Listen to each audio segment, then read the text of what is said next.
जनावरांच्या चाऱ्यासाठी मका कापणी करत असताना दबा धरून बसलेल्या बिबट्यानं अचानक शेतकरी आणि मुलावर हल्ला केल्याची घटना येवला तालुक्यातील खिर्डी साठे येथे घडल्यानं शेतकऱ्यांमध्ये भीतीचं वातावरण निर्माण झालंय।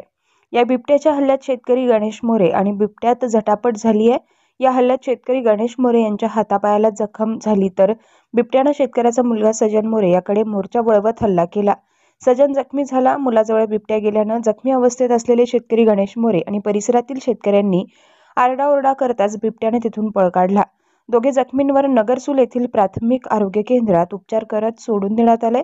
या घटनेची माहिती मिळताच वन विभागाचे कर्मचारी घटनास्थळी दाखल झाले असता शेतकऱ्यांनी बिबट्याला जेरबंद करण्यासाठी येवला वन विभागाच्या कर्मचाऱ्यांकडे पिंजरा लावण्याची मागणी केली असून तातडीनं पिंजरा लावत बिबट्याला जेरबंद करू असं आश्वासन वन विभागाकडून यावेळी भयभीत झालेल्या शेतकऱ्यांना देण्यात आले।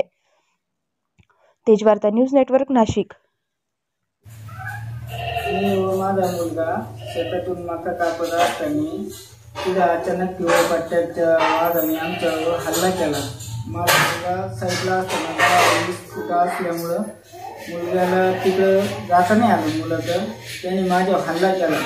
माझा प्राण वाचण्यासाठी मी आधी हात लावले, मी त्याला लोटलं, त्यांनी मला लोटलं आणि एक शेजारचा माणूस जो मी लागल्यामुळं तो लागल्यामुळं तर वाघ जंगलाच्या दिशेनं पळून गेला।